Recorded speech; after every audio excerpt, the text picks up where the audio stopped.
게스트가 묻고 진행자가 답하는 역시나 박정호. 오늘도 저 아나운서 오승훈이 질문하고 박정호 교수가 답하겠습니다. 교수님 안녕하세요. 예, 안녕하세요. 오늘 다시 스테이블 코인으로 들어왔습니다. 네, 그렇습니다. 네, 지난번에 미국의 일명 지니어스법에 대해서 설명을 해주셨잖아요. 예. 그게 오프닝에서 말씀하신 스테이블 코인 혁신 법안 요겁니까? 예, 뭐 그런 일련의 법안들을 통해서 진짜 이제는 뭐라고 해야 될까요? 미국은 국가에서 네. 어떻게 보면 총대를 매서 스테이블 코인을 우리가 활성화시키고 진흥을 해보겠다. 오히려 예. 이거는 미국 정부의 입장이 진짜 180도로 진짜 몇 년 안에 바뀌어버린 상황이 돼버렸다는 걸 반증하는 거죠. 그렇군요. 오늘 스테이블 코인 두 번째 편인데 첫 번째 편을 간략하게 좀 제가 정리를 해드릴게요. 중국을 비롯한 브릭스 국가들이 미국 국채를 줄여 나가는 데 대해서 미국 정부가 좀 고민이 많았는데 근데 스테이블 코인 업체들이 미국 국채를 사들이는 것을 미국 정부가 확인을 했고 그래서 스테이블 코인 시장을 오히려 키워서 국채를 계속 사들일 수 있게 하겠다라는 방안을 찾았다는 거죠. 네. 그러면 국채 발행도 가능해지고 달러의 기축통화 위상도 지켜나갈 수 있겠다라는 전략이 담겨서 이거를 야, 천재가 만든 법 아니냐 해서 지니어스법이라고 부르기로 했다라고 말씀하셨고요. 그 방법으로 스테이블 코인 1코인당 1달러를 연동하도록 하고 그것을 확인하도록 하겠다. 이 방법은 국채를 통해서 1달러는 국채 1달러로 연동을 시키겠다. 이렇게 전략을 짰다라고 말씀을 해 주셨습니다. 그렇게 코인 안정성을 꾀하겠다는 건데 오늘은 좀 제가 궁금한 것들 위주로 질문을 해 드려볼게요. 일단 첫 번째 이게 궁금합니다. 네. 법정 화폐잖아요. 달러라는 게. 이것에 연동된다는 개념 자체가 우리가 지금까지 알고 있던 암호화폐라는 것은 탈중앙화가 기본적인 철학이었잖아요. 네. 그러니까 법정화폐는 어쩔 수 없이 중앙에서 관리하는 화폐인데 그렇죠. 그것을 탈피해 가지고 서로 이렇게 블록체인 기술을 연결시켜서 예. 건드리지 못하게 하겠다 이런 철학이 담겨 있었잖아요. 예. 그거랑 좀 괴리가 있는 거 아닌가? 배치되는 거 아닌가 싶은 생각인데 네. 어떻습니까? 맞습니다. 스테이블 코인 같은 경우는 어떻게 보면 탈중앙화돼서 중앙이라든가 아니면 어떤 금융 당국이 우리의 거래 내역과 거래 방식에 대해서 모르게 하겠다라는 기저하고는 좀 달라지는 거죠. 그렇죠. 방금 설명 주신 것처럼 지난번에 우리 했던 거 요약해서 정리해 주신 것처럼 국가에 정례적으로 리포트를 하고 그리고 국가도 뭔가 그걸 통해서 이 코인의 발행 개수하고 코인을 어떻게 운영하는지에 대해서 관리할 수 있는 법적 근거들이 조금씩 생겨가고 있거든요. 이것은 기존에 우리가 비트코인을 중심으로 한 이 시장 자체의 어떤 큰 트렌드하고는 배치되는 부분도 일부 섞여 있는 건 분명한 사실입니다. 그런데 모든 스테이블 코인이 어떻게 보면 달러를 기반으로 그 자신들의 가치를 보존해서 그것 때문에 국가로부터 관리 감독을 받는 그 범주 안에 들어가겠다는 스테이블 코인만 또 있는 건 또 아니에요. 예를 들어서 DAI라는 스테이블 코인이 있는데 이거 메이커 다오라는 곳에서 발행한 스테이블 코인인데요.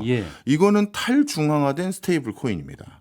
이거는 어떻게 해서 스테이블 즉 자신들의 가치를 유지하겠다라고 선언한 코인이냐 하면요.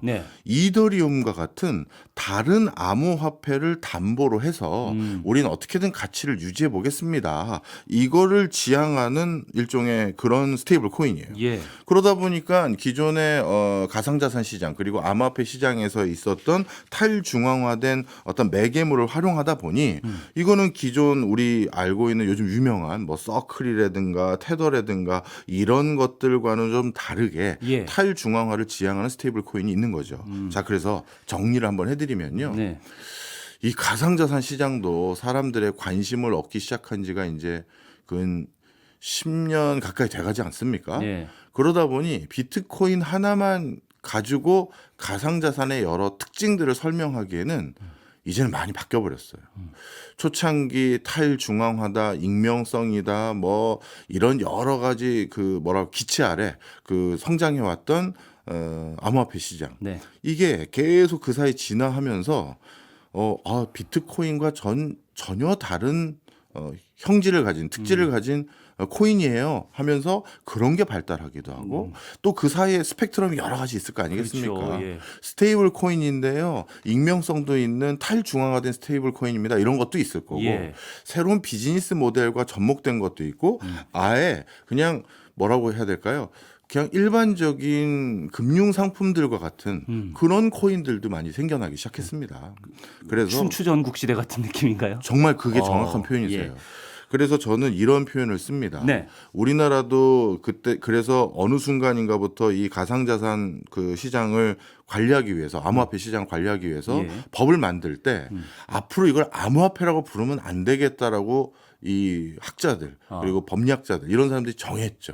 그래서 이제는 이건 가상 자산이다. 금융자산과 같은 이렇게 이름을 명명한 게 굉장히 현명한 것 같아요. 네.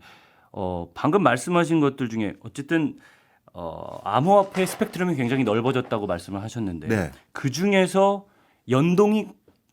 달러와 연동이 정확하게 되지 않는 화폐들 같은 경우에 네. 미국 정부가 이번 스테이블 코인을 인정함에 있어서 그 부분까지 인정할 수는 없는 거 아닌가 하는 생각은 드는데요. 맞습니다. 예. 그래서 스테이블 코인으로 달러를 기반으로 어떻게 보면 연동하는 어떤 발행사들 네. 그런 발행사들에 대해서만 일정 부분 공신력을 부여하겠다. 예. 너희들은 비즈니스 모델이 어차피 공신력을 필요로 하니 그럼 그 공신력을 제대로 우리도 부여해 주겠다. 네. 여기서 말하는 제대로 부여한다는 건 룰을 만들어 줄 테니 그 룰에 따라서 매달 어떤 변화 내역들을 우리에게 공지하면 그러면 이거는 미 정부가 인정한 스테이블 코인입니다라는 소리를 듣지 않겠니?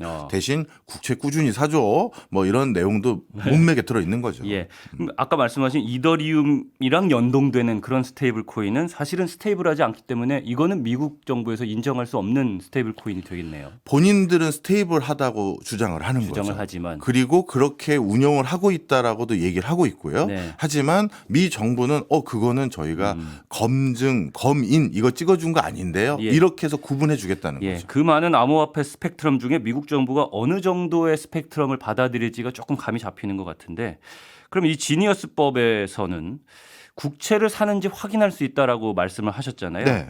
이거는 공개를 하나요? 네, 설명 좀 드리겠습니다. 예. 이 공개를 하는 건 맞는데요. 네. 이 공개를 하는 게 도대체 어떤 방식으로 어떻게 공개하느냐 여기에 대해서는 아직까지 저희는 신뢰를 부여하지 못하겠는데 하고 보수적으로 생각하는 사람이 있고 예. 야 코인 시장에서 가상자산 시장에서 이 정도까지 하면 이 정도는 공신력이 부여된 거죠 하는 분들 계세요. 네. 어떻게 공개를 하겠다는 거냐 하면요. 대표적으로 테더 같은 경우로 말씀드리면 대표적인 스테이블 코인 중에 하나입니다. 예.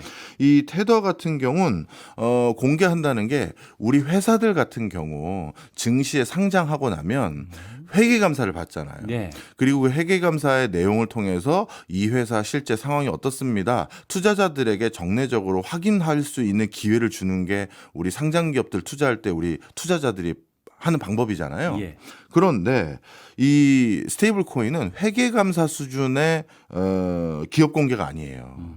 단순히 보증 보고서라고 부를 수 있을 것 같은데 예. 이 보증 보고서 수준의 검증만 받는 겁니다.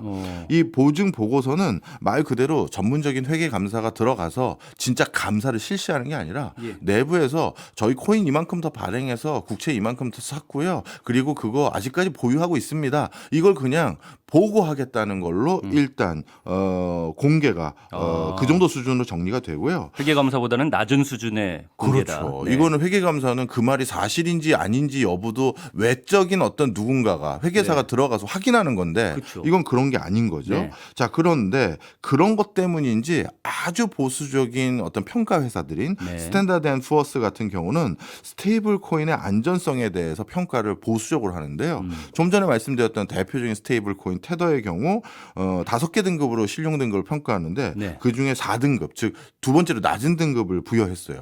대표 주자마저도 4등급으로 신용 등급을 분류했던 것이거든요. 이런 것들은 지금 공개되는 수준에 대해서는 약간 우리가 믿기가 좀 어려운데요. 예. 이러고 있는 거죠. 그러면 정말 안정적인가 스테이블한가라는 부분에 있어서 1대1 준비금이라고 할게요. 네. 1대1의 준비금이 어겨질 경우에 이 부분은 스테이블하지 않게 흘러가는 그렇죠. 경우가 생기잖아요. 예.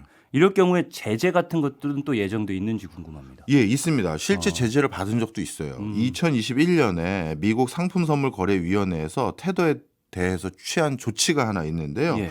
그때 뭐가 있었냐면 2016년부터 2018년까지 실제 너희들이 말했던 그 준비금 보다 준비금이 모자랐는데 너희 그만큼 준비금 가지고 있다라고 얘기하고 장사했었네. 이게 발각된 거예요. 예. 그러다 보니까 그때 준비금이 부족했다는 사실을 미국 금융 당국이 확인을 한 뒤에 예. 4,100만 달러 정도의 벌금을 부과한 사례가 이미 있습니다. 예.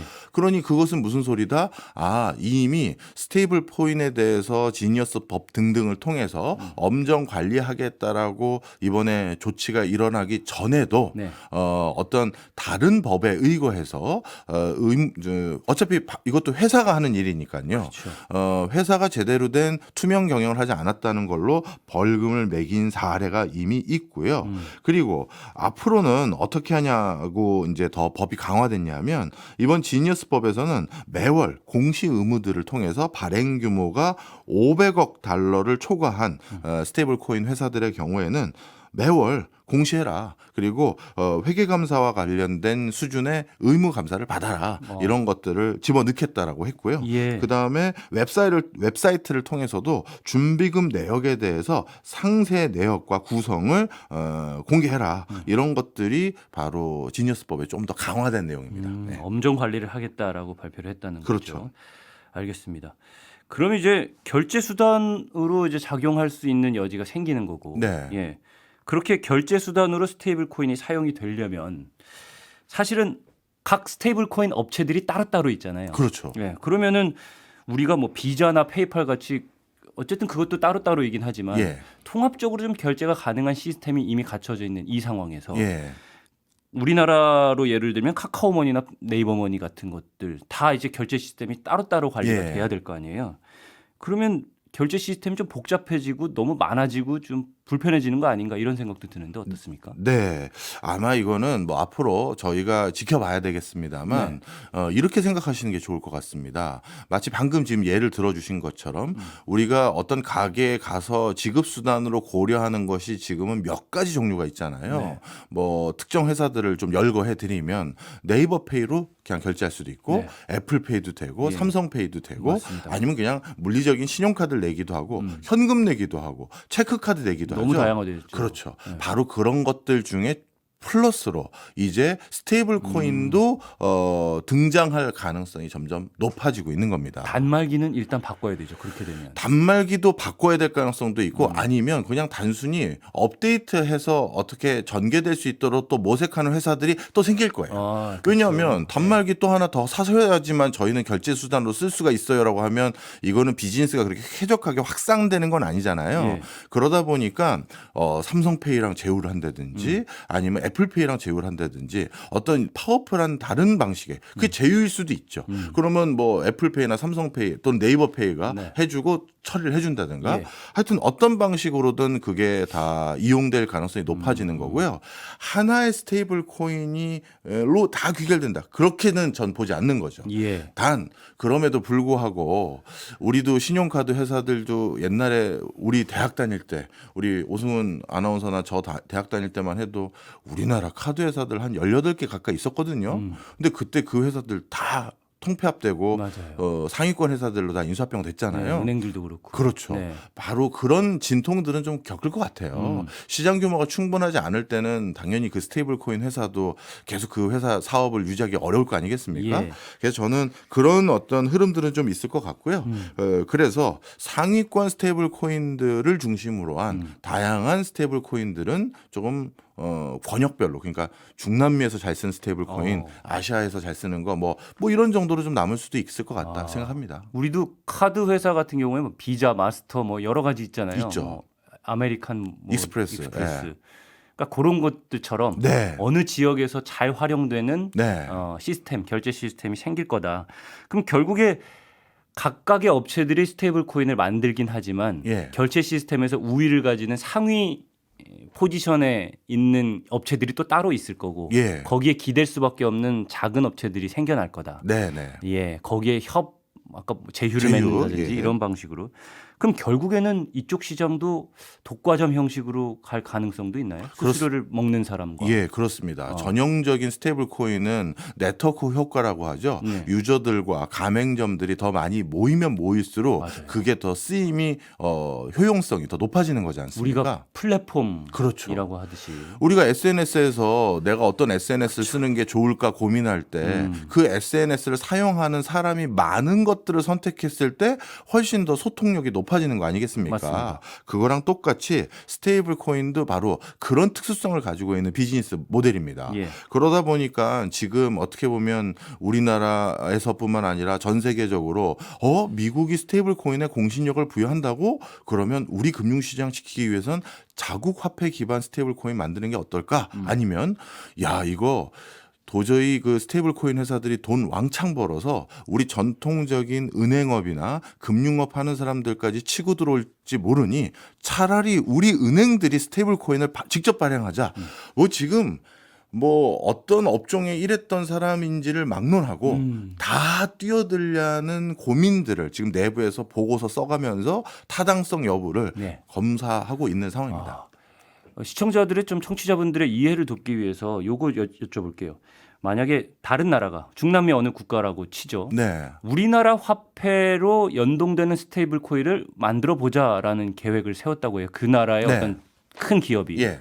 그랬을 때 달러 기반의 스테이블 코인이 이미 시장이 형성돼 있고 예. 그쪽 사람들이 많이 쓰고 있단 말이죠.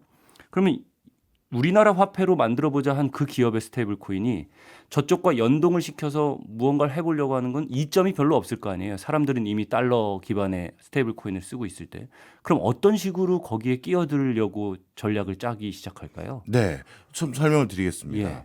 사실 우리가 스테이블 코인이라는 게 말은 그럴싸하게 달러에 연동해서 이 코인 가치를 꼭 지켜드리겠습니다라고 초창기에 네. 제시하면서 그 사업을 시작했던 적지 않은 뭐 발행사들이 있을 거 아니겠습니까? 예. 그런데 오승훈 아나운서나 저 같은 경우는 의심이 많고 우리는 또 뭘 그런 것까지 난 잘 모르겠어. 우린 좀 적극적이지 않잖아요. 난 코인 자체를 안 해. 뭐 이렇게. 그러시군요. 그러니까요. 우리 그런 스타일이란 말이에요. 스타일일 수도 있죠. 그리고 그냥 네. 내가 그냥 통장에 넣어줄게 아니면 카드로 그냥 결제할게요 이런 스타일이란 말이에요.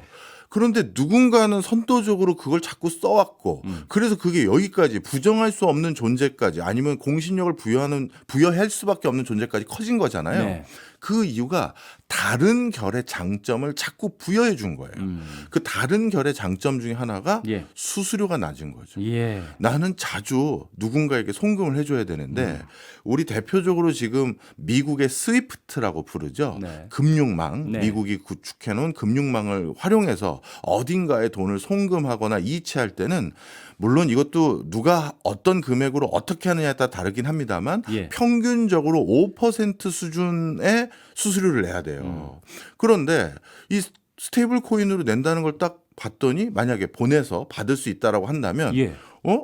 야, 이게 좀 불안하긴 한데 수수료는 없네. 그럼 내가 한 10번, 20번까지 했을 때 이 스테이블 코인 사고가 안 나면 네. 나는 야, 이거 보냈던 송금 이상으로 내가 돈을 세이브하네. 이런 판단들을 했겠죠. 네. 그래서 그걸 쓰는 사람들이 있고요. 또 한 가지.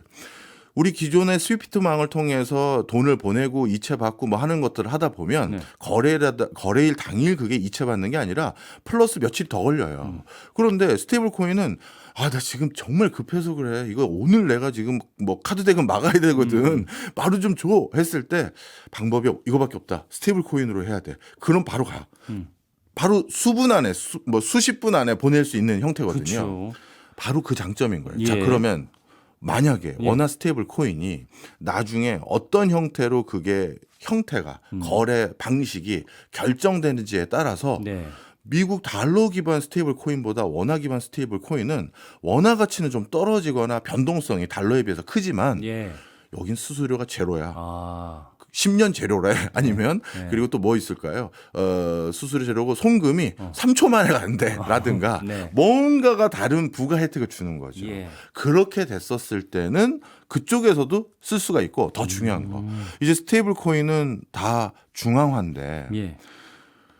탈중앙화 스테이블 코인이 뭐 이더리움 기반 뭐 이런 것들이 있다고 말씀드렸잖아요. 예. 그런데 원화 기반 스테이블 코인을 미국 중앙 그 금융 당국에서 네. 포착하지 못하는 형태로 한국 중앙 금융 당국만 아는 그런 형태의 개런티가 되는, 우리 한국도 이게 중진국으로서 이제 힘이 막강하지 않습니까? 이런 상태면 나는 미국 몰래 거래하고 싶어. 이런 니즈도 있을 수 있잖아요. 그러니까 뭐 예를 들어서 그 기업에 미국이 뭐 세금이라든지 뭐 그런 문제들 때문에 회계 감사를 들여다보고 있는데 네. 예, 송금이나 뭐 이런 것들은 좀 자유롭게 하고 싶다. 네. 그럴 때는 한국 너희들을 거쳐갈게 이런 네, 식으로요. 맞습니다. 그래서 이미 그런 것들이 비즈니스로 자리매김해서 전 세계 조세 피난처 역할을 하는 국가, 도시들이 엄청난 부유함을 지금 누리고 있는 거 아닙니까? 예. 바로 그래서 원화 스테이블 코인은 어떤 특징들을 가진 게 될 것인지가 중요한 겁니다. 그러면 아까 말씀하신 대로 법정화폐 바깥에서 이제 스테이블 코인을 전략적으로 활용하는 업체들도 나타날 수 있다. 네. 이런 말씀을 해주셨고요. 일단은 미국에 좀 접근을 해보겠습니다. 네. 중앙은행의 통화 정책이 있잖아요. 네. 그게 뭐 어쨌든 통화 정책이 경제 정책에도 굉장히 유효하게 작용을 하고. 예. 근데 이 통화 정책의 바깥 영역에서 스테이블 코인이 발행되고 유통되는 그런 부분도 있지 않을까 하는 생각이 듭니다. 예. 국채와 연동시켰다고 하지만, 그러니까 예를 들면 뭐 이런 거죠. 미국이 원하는 국채 발행량이 있어요. 예. 그것 때문에 스테이블 코인을 이제 적극적으로 육성한다고 말씀하셨는데, 예. 그러면 예상한 국채 발행량 예. 1년에 얼마쯤 될까요? 뭐 아무튼 그만큼 1000이라고 했을 때 예. 예를 들어서 숫자 1000만큼만 나는 국채를 발행하고 싶은데 스테이블 코인이 워낙 유행을 해가지고 예. 1200, 1500 이렇게 발행이 됐다 그러면 예. 그만큼의 국채가 더 나가는 거고, 그러면 사실 유동성이 더 풀린다라는 생각을 할 수밖에 없는 것 같거든요. 예. 일반인의 입장에서는. 예. 이 부분은 맞는 생각인가요, 일단? 예, 뭐 그런 우려를 충분히 지금 각 국가의 중앙은행 장들도 하고 있습니다. 그러면 유동성이 그렇게 증가된다면 예. 또 문제가 발생하지 않을까? 네, 그래서 일단 좀 보완 설명을 드리면요. 예. 미국 정부에서 스테이블 코인 발행사에게 너희들은 검인을 받은 스테이블 코인으로 분류되려면 네. 미 국채를 사도 되지만 만약에 미 국채 발행량이 그 너희들이 코인을 운용하는 양만큼이 뒷받침이 안 될 경우가 있을 수 있지 않습니까? 네. 그럴 경우에는 그냥 달러를 그만큼 쟁여놔도 돼. 이런 거죠. 달러야 이미 유통되고 있는 양이 어마어마할 거 아니겠습니까? 예. 그래서 예를 들어서 코인을 1000개 발행하는데 지금 살 수 있는 미 국채가 500개밖에 없네. 그럼 나머지 500개는 달러를 그냥 우리가 어느 은행에 예치해 놨습니다. 이걸로 증빙받아. 이렇게 하겠다는 거예요. 예. 그럼 그렇게 하면 미국 중앙은행들을 비롯해서 이번 미국의 이 법안을 발의했던 많은 의원들은 어떤 생각을 한 거냐면 유동성을 네. 그러니까 시중의 통화량을 스테이블 코인 회사들이 마음대로 더 늘리고 줄이는 게 아니라 예. 본인들이 코인을 100개 발행하면 그 100개만큼을 국채를 사서 달러가 다시 미국 정부로 들어오게 되거나 네. 아니면 달러를 시중은행 어딘가 예치해 놓게 돼서 유통되는 통화에서 빠지게 되니 네. 전체 통화량에서는 그래도 어느 정도 관리를 할 수 있을 거다. 그런 나름대로의 판단 아래 네. 이 법안을 그래도 발의할 수 있는 기회가 된 거죠. 그러면은 달러가, 그러니까 국채 발행량은 일반 됐고 네. 내가 원하는, 미국 정부가 원하는 국채 발행량은 한도가 됐어요. 예. 그래서 그 이후에는 달러를 사도록 하면 네. 이제는 달러 강세 쪽으로 또 달러의 가치가 달라질 수 있는 거 아닙니까? 아, 진짜 그때부터는. 중요한 얘기해 주셨습니다. 그러면 또 유동성, 이게 여러 가지 경제적으로 신경 쓸 게 굉장히 많아질 거예요. 물론 이제 그런 뭐 미국 입장에서는 지금은 원래 이 지니어스법이라고 하는 법을 만들 때는 네. 불보듯 뻔해 보이는 달러의 기축 통화로서의 위상의 약화 그리고 감당할 수 없는 미 국채 발행한 양을 누가 사줄 것이냐. 예. 뭐 그리고 그런 과정에서 이제 점점 더 많은 그 제3세계 국가들의 국민들이 예. 달러가 아닌 다른 것들에 대해 신뢰를 더 부여하게 되면 야, 우리 미국이 기축통화국이 맞느냐 이런 의구심이 있었잖아요. 네. 근데 방금 말씀 주신 것처럼 이러다가 달러가 다시 강세가 되면 이 걱정을 해야 될 정도의 상황을 바꿔버렸다는 거죠. 자, 그래서 그러면 우리 또 달러 찍어내는 건 우리 잘하던 짓이잖아 이런 것도 있고 네. 그리고 또 그런 걸 걱정하기에는 앞으로도 미국의 국채 발행 규모가 좀처럼 잦아들기가 어렵다라는 판단들을 많이 해요. 네. 그래서 이번에 급한 불을 끄기 위한 법안이 네. 아마 그런 맥락이고요. 만약에 진짜 그렇게 달러가 초강세가 될 정도로 스테이블 코인이 너무 활성화될 것 같거나 그러면 당연히 법은 어떻게 되는 겁니까? 개정하겠죠. 앞으로 스테이블 코인의 그 인허가를 더 강화해서 이 국가에서 검인한 스테이블 코인 회사는 추가 설립을 우리가 엄격 제한하겠다라든가 국가에 신고를 해야 뭐 우리가 허가를 받아야 예. 할 수 있게끔 바꾸겠다. 이렇게 또 바꿀 가능성도 있어요. 아.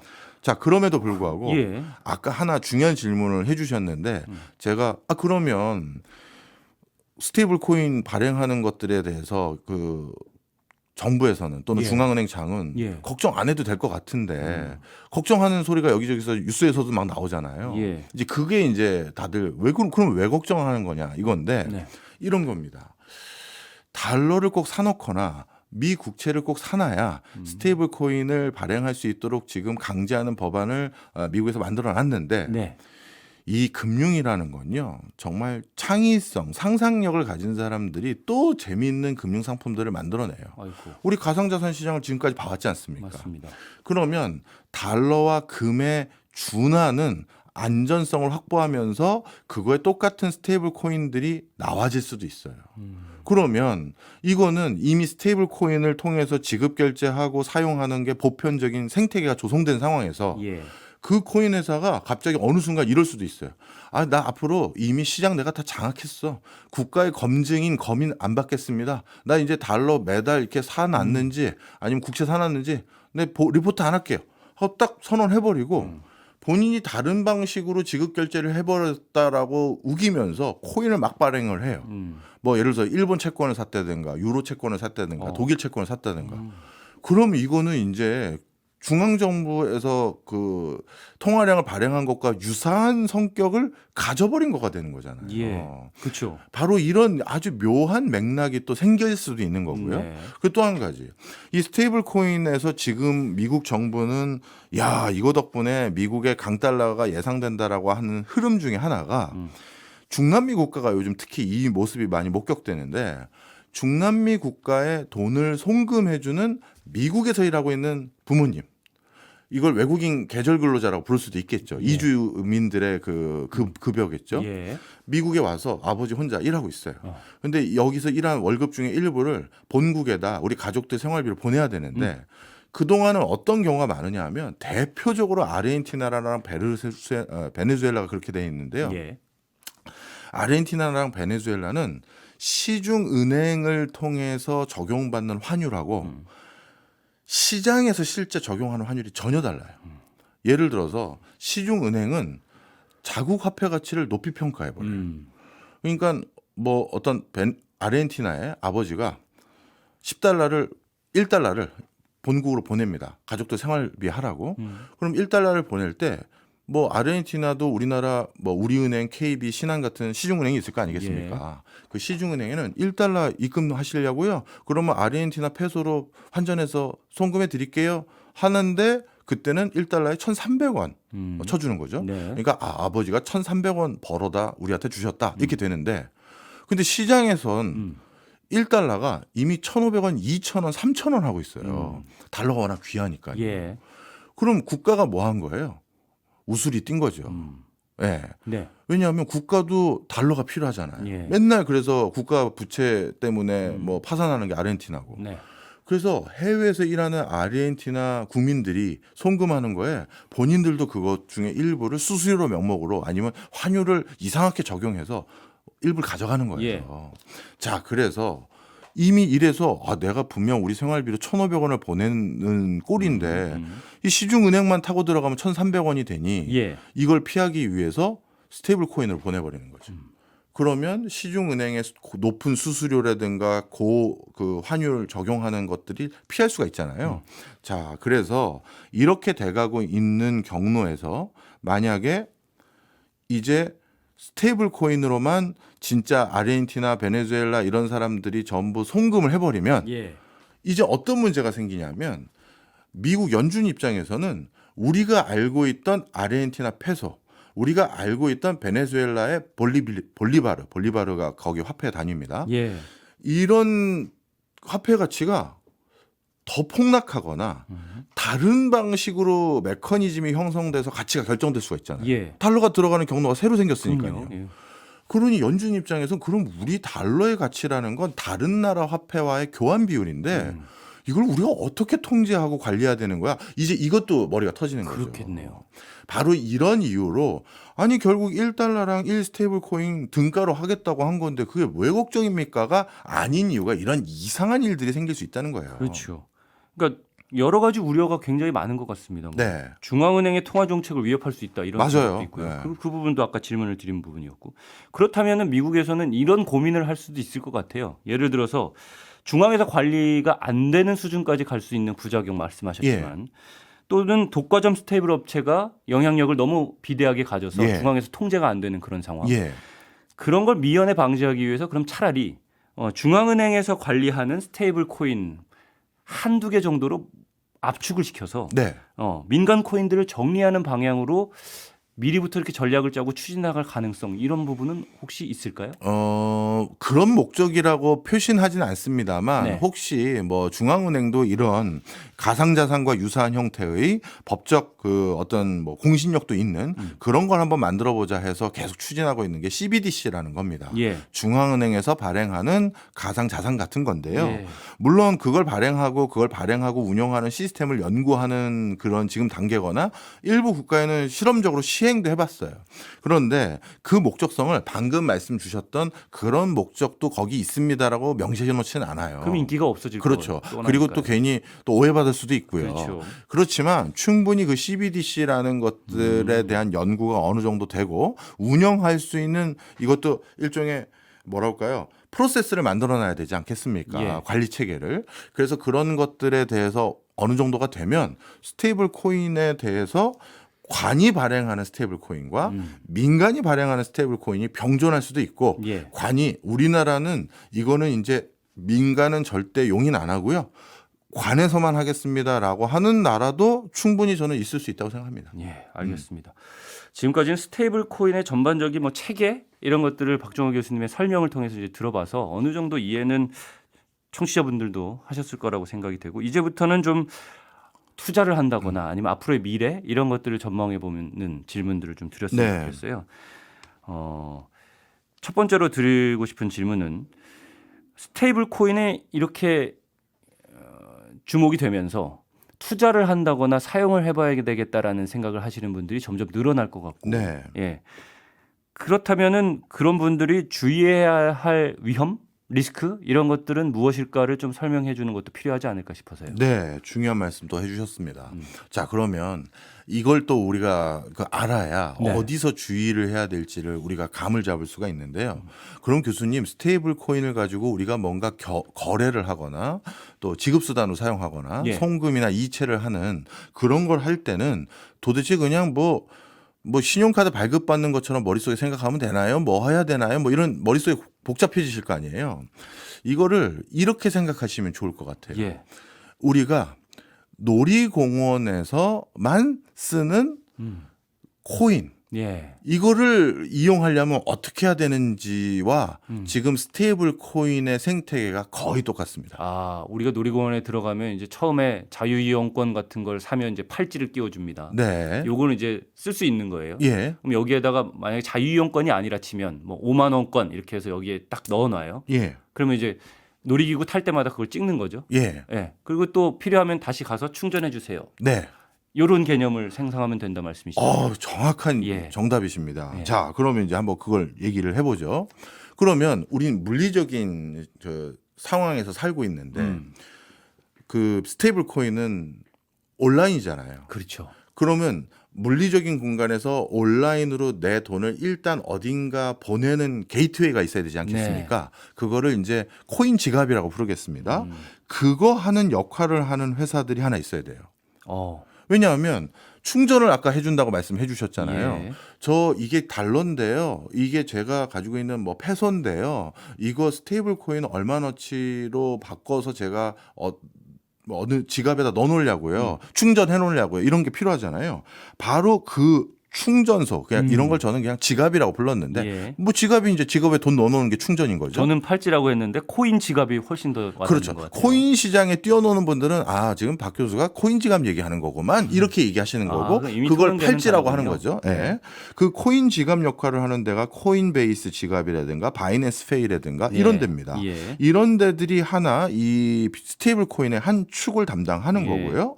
자, 그런데 갑자기 이 과정에서 환전을 해야 될 때가 있잖아요. 내 지갑에 환전을 해서 그 돈을 넣어놔야 되잖아요. 예. 내 지갑에는 달러도 있고 그 놀이공원에서 쓸 뭐 디즈니 달러도 있어야 될 거 아닙니까? 그 지갑이라고 하면 현실 지갑이에요, 일단. 아니, 현실 지갑이 아니라 이 코인 지갑. 코인 지갑에 예. 이 코인 지갑에는 내가 달러도 어느 정도 있고 디즈니 달러라고 할게요. 놀이공원이라고 했으니까. 예. 디즈니 달러도 있어서 둘 이 다. 디즈니 달러만큼은 이제는 내가 그 놀이공원에서 이것도 하고 저것도 하고 음식도 사 먹고 할 때 쓸 수 있는 거잖아요. 예. 그러면 그렇게 같이 있어야 이거 요렇게 바꿔서 이제 바꿔서. 쓰시겠다는 거죠. 예. 되는 거잖아요. 그래서 그 지갑에 우리 지갑에 원화도 있지만 달러도 들고 다니는 사람 있잖아요. 네. 그런 거랑 똑같이 생각하시면 됩니다. 네. 자, 그러면 그 지갑에 다른 나라 돈으로 바꿔주는 환전소 같은 게 있어야 될 거 아니겠습니까? 예. 그럼 우리 놀이공원 가면 입구에 그런 환전소 있죠. 맞아요. 충전 다 떨어져서 이거 다시 좀 10,000원어치 충전해 주세요. 다 팝콘 사 먹어야 되는데 이런 경우 있는 것처럼 네. 그 환전소 역할을 하는 전문 회사들이 있습니다. 그 회사들 중에 대표 주자가 문페이라고 부르는 곳입니다. 예. 이 문페이는 일반 원화, 달러 이런 것들을 디지털 돈으로 바꿔주거나 디지털 돈을 우리 일반 돈으로 바꿔주는 역할을 하는 그런 곳이에요. 예. 이 환전소 따로 있고 지갑 따로 있는 거죠. 예. 자, 그다음에 이걸 통해서 그러면 디즈니랜드를 운영하는 회사들이 있어야 그 돈으로 바꿔주세요를 요청할 거 아니에요. 네. 바로 디즈니랜드 같은 그 곳 역할을 하는 게 우리가 지금까지 쭉 설명해왔던 스테이블 코인 회사들인 거죠. 예. 테더라든가 서클이라든가 이런 회사들이 바로 디즈니랜드예요. 네. 그 돈으로 바꿔야 그 디즈니랜드가 제공해주는 다양한 편의 시설들을 이용할 수가 있는 거잖아요. 지급을 하든 뭘 하든. 예. 그래서 이 놀이공원을 운영하는 회사가 코인 발행사다 이렇게 생각하시면 되고. 네. 그럼 이제 4개 주체가 있다고 했는데 마지막 주체가 뭐냐? 예를 들어서 이럴 수 있죠. 어느 놀이공원은 오승훈 아나운서나 제가 딱 들어가려고 했더니 야, 여기는 우리가 충전해서 간간히 올 때마다 쓰려고 하는데 네. 아무리 봐도 우리가 이 돈 다 쓰기 전에 이 놀이공원 망할 것 같아. 그러면 우리 그 환전해서 안 쓰겠죠. 그래서 우리가 환전해서 사용하려는 그 놀이공원이 안전한 곳인지 아닌지를 알아야 되는데 예. 그거를 보장해 주는 게 가상자산 시장에서는 블록체인 기반이잖아요. 바로 그 블록체인 기반이 바로 뭐다? 이렇게 비트코인, 이더리움, 솔라나 같은 블록체인 같은 그 시스템이 예. 여기에서 그 체계를 제공해 주는 거죠. 여기 5만 원어치 해도 2만 원만 쓰셔도 3만 원 계속 쓰실 수 있어요. 여기에 디즈니랜드에서. 그렇죠. 이거를 보장해주고 좀, 그렇죠. 예, 알려주는 그런 곳이란 말이죠. 그렇죠. 네. 그럼 이 4가지 말씀을 해주셨습니다. 지갑 환전소, 코인 발행사, 그 다음에 안전성을 평가해주는 회사. 근데 우리가 주의해야 될 리스크는 어디에 있는 거예요? 자, 이게 이렇게 구분되어 있잖아요. 네. 그러면 이 중에서 뭐 하나만 문제가 생겨도 내가 쓸 수가 없는 거잖아요. 그렇죠. 네. 그러면 내 지갑을 관리해줬던 지갑 관리 회사가 날아가 버렸다든가 아니면 환전하는 곳에서 뭐야 나는 왜 환전할 때마다 이렇게 나한테 손해를 입히는 거야. 환전소에서 우리 무슨 암달러상처럼 네. 뭐 우대를 받진 못하더라도 저 아르헨티나 시중은행처럼 나는 계속 내 돈을 까이면서 내가 환전을 하고 있었네. 네. 이런 위험이 있을 수 있고 그리고 환전해서 쓰려는 그 놀이공원 머니를 발행했던 그 놀이공원 그 놀이공원의 편의시설들이 낙후되거나 없거나 또는 아예 작동도 안 하거나 이런 리스크도 있는 거고요. 그래서 이 각각의 리스크들이 존재한다라는 것들을 기억하셔야 되고 복잡하네요. 예, 그래서 그 단계별로 아까 그 역할을 하는 게 하나는 문페이고 하나는 바이낸스 페이고 뭐 이런 여러 가지 어떤 역할을 담당하는 회사가 거기 요즘 문제라며 이런 것들을 우리가 주의 깊게 봐야 된다는 거죠. 그렇군요. 살펴봐야 될 게 굉장히 많아지네요. 있습니다. 자, 그런데 그럼에도 불구하고 수수료 같은 게 낮다는 그렇죠. 이익이 있으니까. 네. 그런데 예. 그럼 교수님 왜 이렇게 생태계를 복잡한 역할극을 담당하는 사람들이 분할되는 겁니까? 예. 그냥 놀이공원 만든 회사가 직접 환전소도 운영하고 지갑도 운영해버리면 야 이거 네가 잘못했잖아라고 지적을 해버리면 되는데요. 네네. 그동안에는 미국 정부와 같은 공신력 있는 기관들이 주체들이 이 시장을 오히려 외면하거나 부정해왔잖아요. 그렇죠. 네. 그러다 보니까 이 시장 내부에서 자체적인 검증을 받을 방법을 어떻게 했느냐? 제가 혼자 이 생태계의 A부터 Z를 다 운영하는 게 아니라 A는 저 회사에서 B는 이 회사에서 C만 제가 합니다. 이래서 크로스 체크를 할 수 있다라는 게 하나의 공신력이었어요. 예. 뭔 소리인지 아셨죠? 예.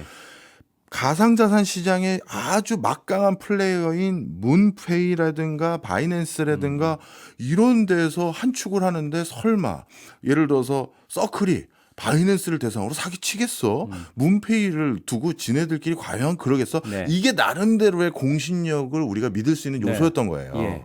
그래서 생태계가 지금까지는 이렇게 됐는데 이제 미국 정부가 뛰어들었습니다. 그러면 이제 다른 공신력을 부여받을 수가 있게 된 거잖아요. 인증을 해줄 기관이 생겨난 그렇죠. 거죠. 예. 그러면 누군가는 이젠 제가 다 하겠습니다.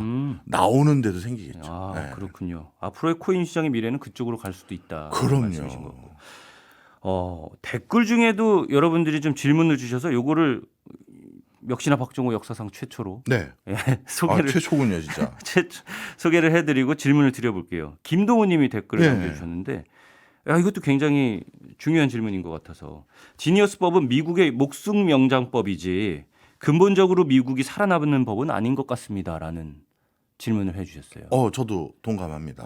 근데 이게 사실 저희 같은 그냥 뭐라고 할까요? 경제를 공부하는 학자들은 목숨 연장, 살아나는 법 이건 약간 이제 뭐랄까요? 비유적인 표현인 거잖아요. 예. 그러다 보니까 정확하게 목숨 연장을 뭘 의미하는 거고 살아나는 법은 뭘 의미하는 건지가 그렇죠. 좀 애매하긴 합니다만 정의 자체가. 맥락은 이해가 돼요. 그러니까 근본적인 치유가 된 건 아닌 것 같습니다. 얘기하는 거잖아요. 그렇죠.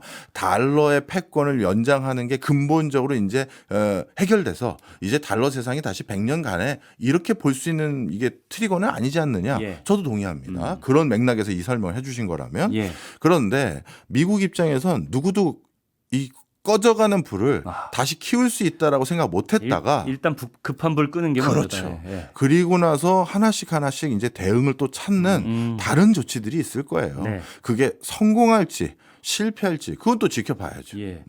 제가 지난번에 질문 드렸던 거 중에 미네르바 코리아라는 분이 비슷한 질문을 해주셨는데 예. 이 질문이 더 좀 효과적일 것 같아서 질문을 드리면 스테이블 코인 지갑은 세금이 정해져야 하는 시점에 정해진 만큼의 세금이 빠져나가도록 설계할 수 있으니까 정부가 그것들을 다 관리를 할 수 있다라는 주장을 하셨거든요. 네.